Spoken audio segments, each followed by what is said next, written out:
your children's children, and they will not make government be so hard on you. Amen. But That's at a the good end word. of the day, That's a good word. government shall be upon his shoulders. All right. Okay, you see what I'm saying? Yeah. So, so if you trust the Lord and not necessarily trust man, then you will have a better result. Amen. All right, you have a better result.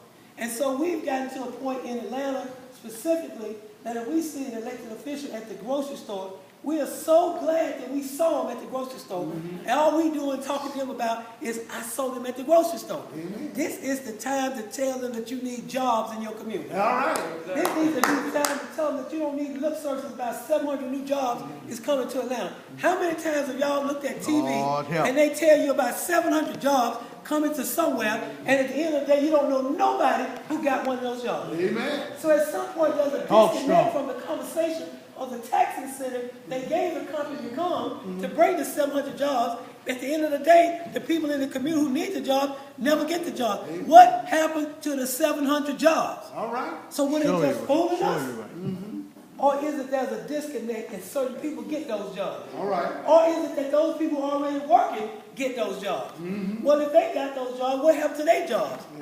So where is the job bank that makes it, that filters down into our community so that Johnny don't have to break in my house? Lord. Oh, y'all don't hear me. Come on now. You think that things going to change in the neighborhood if no economic money ever shoots through our neighborhood? My Lord. There must be an economic infusion of capital in our communities so Johnny will believe that there's hope besides being the watch guy in the drug game. That's right. Well, even the drug game is not as big as it used to be because things are tight everywhere.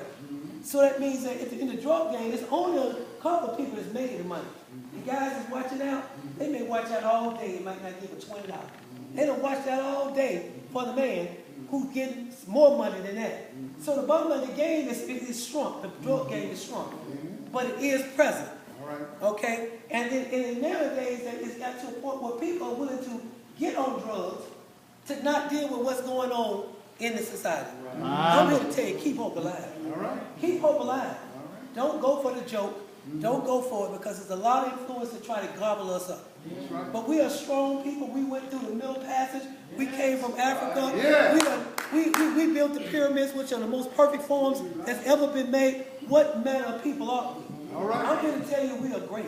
All right. I'm here to tell you that Egypt is in Africa, and Africa is not. Egypt is not in the Middle East, but it's in Africa. Amen. I'm here to tell you that when your children tell you they can't do math, you must remind them of who they are. Say that. You must understand that the pyramids are the most perfect forms that's ever been made. What manner of people were they? All right. They were our ancestors. All right. They were our ancestors. Yeah. So if you really understood who you were, you would be duty-bound to speak the truth, to live the truth, and to get involved in your community. All right. I don't care what you say, that one person can't make a difference. All right. I'm here to tell you that's how it always goes. That's how it goes. Always go. One person will motivate another person, 2, 3, 4, 5 people. Those are the people that change the world. That's right. Tell me Harriet Tubman didn't make a difference. Yeah. Tell me she didn't make a difference. Yes, sir. She made so much a difference that she even told you, even if you was scared, I'm going to blow your head off if you don't keep going. All right. I'm going to push you into freedom.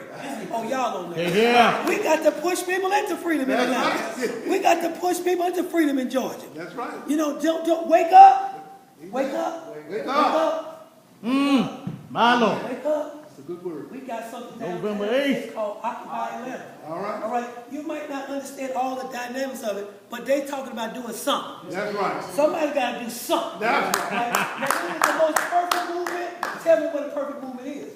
Oh, y'all need to talk to Dr. King. All right. Y'all need to talk to Dr. King. Ask how much movement he was able to get in Atlanta, Georgia. Lord. Oh, y'all don't know it. Y'all All figure right. everybody was just marching up a storm in Atlanta. All right. Oh no, he had a battle. letter called a letter from the Birmingham jail. Yeah. Which means he was saying to the preacher, why don't you help me? That's right. Well, what does your gospel say? Yeah. What does your theology say? Yeah. Is it not a liberation theology? Yes, sir. Is it not a theology to free the people, to let them be free? All right. Oh, y'all. All right. That's a good word. All right. I'm here to tell you that voting is important. Yes, that's it. It's important That's because it. it's something they can't take from you unless you don't do it. All right. If you don't do it for a couple of years, they will take you on off the road. Purge. They purge you from the roads. All right? So the bottom line is that everybody should be in place. Because a lot of black folks, we voted in large numbers for Obama in 2008, right? All right, so go ahead and vote in 2012 on November 8th. keep yourself on the rolls. If you don't went to sleep between Obama and now, Go along. go ahead and vote on Tuesday, November 8th, and keep yourself on the rolls. You know, I listen to it, 'cause I think about 4 years, they roll you on off. That's right. So there's a lot of people gonna get rolled off after this year That's because they, what? Did not They vote. vote after Obama. That's right. And then some people have raised the bar of expectation for Obama so high that he could never jump over that bar because we want instant gratification. That's right. Well, I'm going to tell you that's something called the United States Congress in America, Lord. which means that they also have to get bills passed. And if they try to filibuster and stall and take your mind to the Tea Party and take your mind this way and the other, then they confuse you, and guess what people say? I ain't gonna vote for nobody. Yep. That's right. That's right. I ain't gonna vote for anybody. And plus, Obama ain't doing what he said he was gonna do. As if he could change it overnight. Well, I'm telling you, Obama came in 08, but there have been how many more presidents before him, and how was your life then? How was your life then? The bottom line, it comes down to, at the end of the day, black people have to organize themselves and support each other and do that in a real way. We have to come up with plans that's in the interest of our people in our communities, and generally we must have a plan.